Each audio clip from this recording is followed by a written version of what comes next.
I'm Niclas, and you're watching Accessrock, and I'm here with Nergal from Behemoth. the mighty Behemoth. I'm going to start off with a bit of a cliche question, but do you consider this being your best album so far? Or do you see it as being one of the best so far? That's definitely that's definitely the most sincere record. Right. I'd rather put it that way, and it's, I mean, for us it's no longer like this kind of thinking. We don't need to race with ourselves anymore. We wanna explore the unknown and do things differently. That's the bottom line, and that's the main concept of what this band has been about for at least last few years. Right. And also, naming the album The Satanist, was that part of it, you going, well, naming it that's going to be stirring up some stuff, people are going to ask questions? Well, I'd rather think quite an opposite. I would think, okay, if I call the album The Satanist, probably no one, there's no more to be said there, you know what I mean? It's it's this and nothing else, which makes that's what I was hoping for, that it's gonna make my life easier, but obviously it didn't. So no, I just came up with this name very spontaneously when I was on a plane from Finland to Poland, from Tuska Festival actually last year, summer, and I just came up with it and I thought it's gonna be a perfect title, and as far as I remember, and I think I have knowledge, on the genre that no artist has ever named the record that way, which makes it even more genius. And obviously I could talk for hours about the title and all its aspects, but I'd rather leave it open for interpretation, so people can just make up their minds and create their own concepts and visions. And I got my own, obviously, but right. Let them stretch out their brains a little Of course, bit. that's always good. But another thing I was thinking about is that a title like that is probably more provocative in Poland than it is, for instance, in Sweden. True. Which Sweden is a much more non-religious country. Yeah, and you're definitely more advanced in your democracy, so to say. Yes, I would say that this album works on different levels and communicates with the universe on several levels. And one of the levels is I don't really need to do, it doesn't really deserve an extra effort. It's gonna seriously piss off some people, and that just makes me happy. But is that an important issue to Yes, it is. To stir up controversy or? Well, I don't need to. First of all, I think of my artistic vision when I come up with concepts and titles and images and stuff, and then when I just do everything that I can to release my vision. And it happened to be very controversial, but to me it's not. To me, it's my daily bread. That's what I live with every day, and that's who I am. But apparently, it's a bit too much for some people. These people I never invited to my territory. These people I never invite to our shows, and I don't go to places that I don't want to go, you know what I mean? So why should other people go, get annoyed with something that, that is just, compatible with their values and their systems? but apparently they still like go to places and they get burned, and they, I don't know, maybe there's some kind of masochism behind it. I don't know. But yeah, of course, obviously, I'm perfectly aware of the fact that the album will, bring up some controversy, especially in Poland, considering the fact that I've been facing this trial for 6 years now for tearing up the Bible on one of the Behemoth shows. But this is who I am. This is what I am. This is my nature. And I'm not gonna compromise it with some idiots. But that trial thing, is that, I mean, how far gone is it? Is it close to a... Yes, it's actually the final court case is taking place in 2 weeks. Okay. So I believe it's December 19th or something. So cross fingers, we have to win. Of course, but you have no idea what the outcome is going to be then. I have good faith. Okay. Yeah. Okay, good. But also with the new album, I was kind of wondering, what would you say is the biggest difference writing for this album compared to writing and working on that first album of yours? Besides being older and wiser, what would you say is the main difference? It was a very liberating process because we felt like that we don't really need to prove anything to anyone. We just let ourselves be ourselves, which felt amazing, a really comfortable situation. And I remember when doing previous records, we always tried to prove something. We always tried to race with the whole world. Don't need to do that anymore. That's probably why the record is not the fastest or like blast beats all over the place. It's just, we're taking our time with this album, and it feels good. Yeah. And well, like this attitude and this approach determines, the fact that the Satanist became, it's just way more natural and more organic and more emotional record than Evangelion, that was a bit more sterile, a bit more hermetic, a bit more generic in sound. It's a great record. I love Evangelion, don't get me wrong. At that time it was my best. But this time we definitely went for something more natural. And being that, does that have anything to do with the stuff you've been through the last couple of years, with your illness, with probably. The court and all that? Yeah, probably. I mean, it's a combination of all these vibes and fruits, that I've picked up on the way. It's been 5 years, and it's been very intense 5 years, and it's been the most important 5 years of my life. I've made a lot of decisions. Some were clever, some were very stupid, but I've really learned my lesson, and I'm still. It's ongoing process, and I'm learning faster than ever before, and that's also something that makes this period and this album and everything that stands behind it more conscious, which again, feels good about it, Right.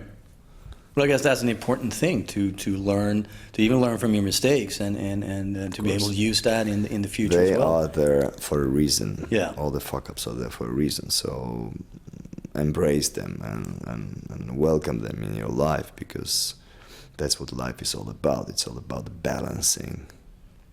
True. I read that Colin Richardson worked on the album, right? And then he, I guess you didn't see eye to eye on the production or whatever it was. And then Matt Hyde came in. He started the work. He started mixing the record. It took him 4 weeks, but then he had laundry and he couldn't continue. The funny thing is that he quit Carcass as well on their new album, and they got. He had his reasons, and we had our reasons, and we were simply we were meant not to work on this project simple as that. And all signs on earth and in the sky would tell us that, okay, I mean, we are really stretching our balls so much for this album, but it's not working out. So we just, let it go. That's it. So Colin, being a great producer and a great guy, actually, but not this time and not for us. Maybe next time, you never know. But this time we just lacked inspiration. We just lacked proper communication. And he was doing everything he could to make us happy. And we wouldn't just compromise our vision. And the fact was that after 4 weeks we had only one song finished. And once we nailed that song and we were ready to move on with the rest of the songs, it wasn't really Colin, but it was the guy who owns the studio that Colin works, said, that's it, I'm done, I'm burnt out, I wouldn't even, there's nothing I can think of that would make this record, that I could, bring to this record to make you guys happy. So we were like, okay, let's find a new person. And we were actually very fortunate because Hyde was there available for us, and he did an amazing job. And I love the sound on the record, and it's so much different than what Colin was offering us. So. Right. Also, with the artwork for the album, there's supposed to be your blood in it. There is somewhere. It's kind of like Kiss back in 1977 with the comic albums. Yeah, but they did. When thinking about, when I came up with this idea, I wasn't really thinking of, marketing-wise. Although I know it's a sales point, that's for sure. That's what labels they picked it up, and they just, spread the news. But to me, it was very important and very symbolic meaning behind it. That since I'm so emotionally attached to this band and it's so important to me on like every level, I should underline it with a symbolic gesture, with sacrificing, or maybe it's a wrong word, with dedicating my DNA, my blood, my new blood actually, right, to the record, and just make it blood bond, make it even more connected with myself, and so I did that. So how did that work? I mean, did you meet the artist and then you just poured some blood into the red paint, or? No, actually, I brought a tube of with my blood to Moscow.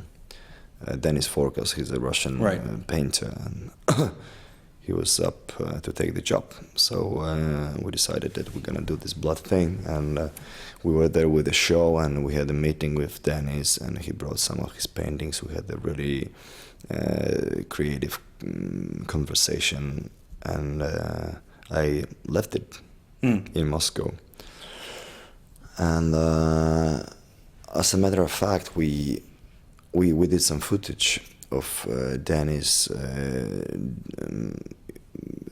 painting the cover, and it's all there documented, and the documentary is actually attached to the record. Right. Cool. There's a DVD with a really nice movie about the album. Cool.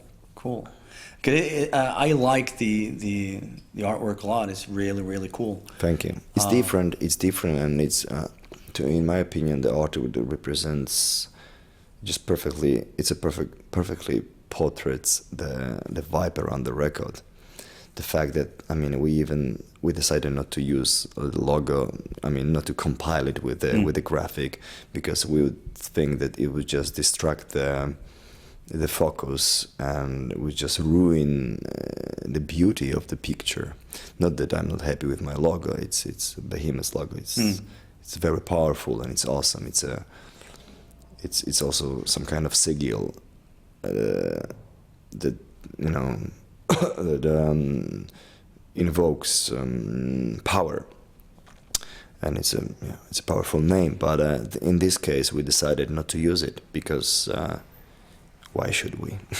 It's a beautiful picture as it is, and let people just watch and enjoy. Yeah.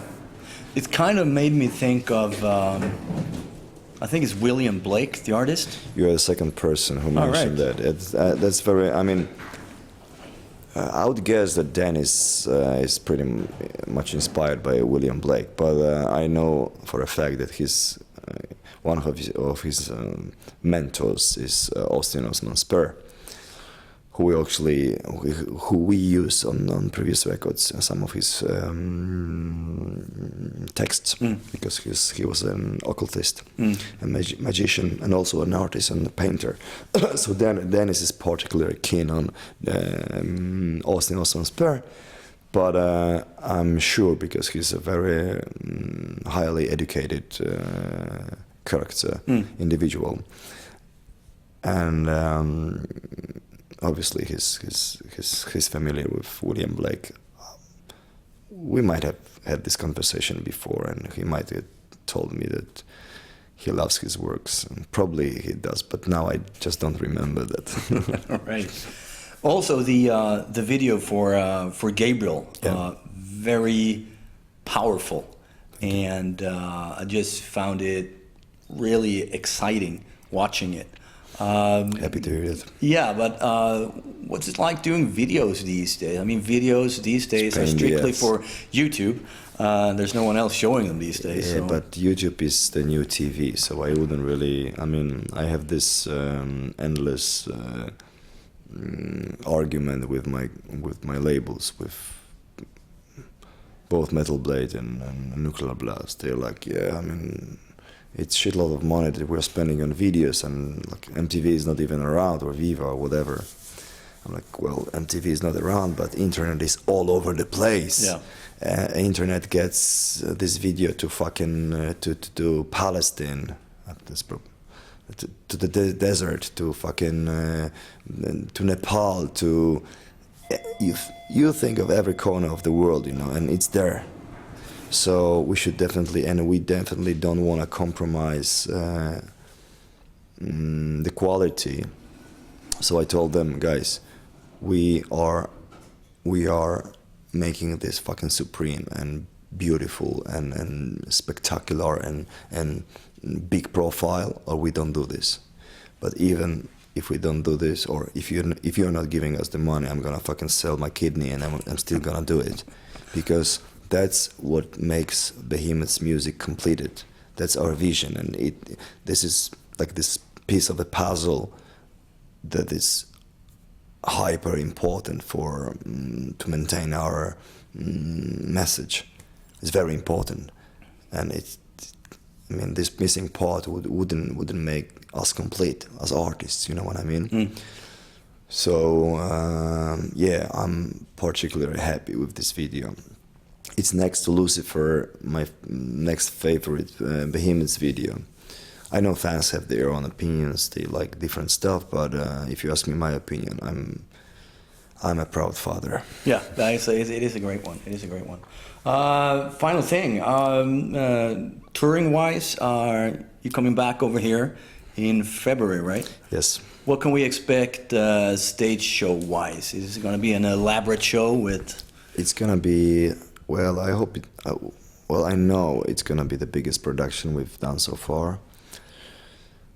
Depends on the venues, depends on the countries and allowances and all this legal bullshit that we're dealing with now.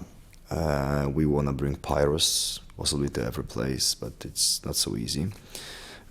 We're bringing our lights, our stage gear, all new, all like there's there's a new spirit there, and you're definitely gonna experience that. And the set list is gonna be very much refreshed, because we're all fed up and tired of playing, especially like this last set list. I mean, we've played this for like 2 years, and it's been. I'm happy that we because we pretty much covered all the important markets for us. But with the Satanist, the new cycle, we want to bring like at least 50-60% of the music, live music, is gonna be new. All right. I mean, not new, but also the old stuff. But Right. we're gonna like refresh some of the old tunes and probably gonna play something of Pandemonic Incantations again. And as a Skia Cultus, we ignored these records lately, so we definitely need to make it up to people who are hoping for tracks for that, from Right. that ones. Cool. Excellent. Looking forward to it. Right on. Thank you so much. Cheers. Thank you. Hey, what's up, guys? This is Nergal from Behemoth speaking. You're watching Access Rock. Enjoy it. Support your TV. Cheers.